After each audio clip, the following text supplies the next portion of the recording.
superheroes? Are they fact or cap? We all love to see our favorite superheroes perform their feats of heroism, pushing their fantastical bodies to the limit.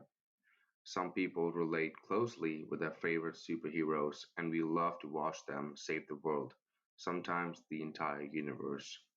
We often forget to account for the possibilities of what would actually happen if we were to subject a standard human to those same insane limits. After today, you may not view these superheroes as quite so heroic. The safe distance for any victim to fall is approximately 5 stories or 15 meters. So in order to determine how long a victim can actually fall during their time, we can use this equation, which takes into account the height and gravity for the victim's fall. So using this, we can see that it takes 1.75 seconds for any victim to fall the safe 15 meters without harm. Looking at Iron Man's top speeds, he can travel at 2.7 miles per second.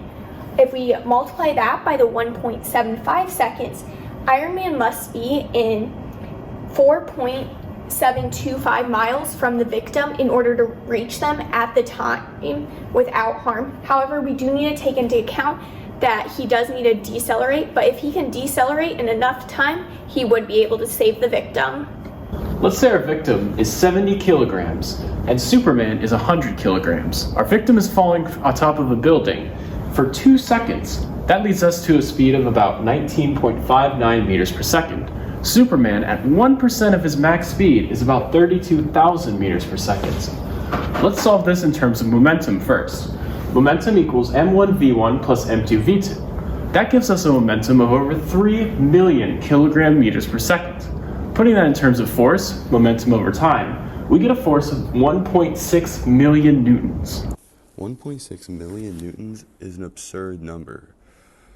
In reference, professional boxers can exert forces from punches around 5,000 newtons and kicks that exert around 9,000 newtons.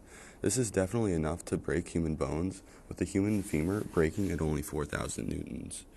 So, if someone were to be saved by Superman, that force would definitely break their bones or snap them in half.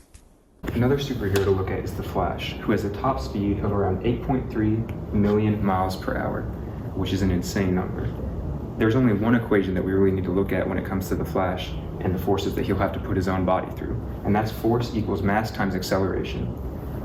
With the Flash, we know that we often refer to him as accelerating in the blink of an eye, and that's a low estimate, with the blink of an eye being about 0.0001 seconds, and taking his minimum speed all the way up to his max speed, we get that his acceleration is somewhere in the area of 371 billion meters per second squared. Once we plug this back into our original force equals mass times acceleration equation, with of course the mass of his body, we get that the Flash's body is going through forces of roughly equivalent to 32 trillion newtons, more than enough to vaporize himself or anything around him. 371 billion meters per second squared is a huge acceleration that no one can handle.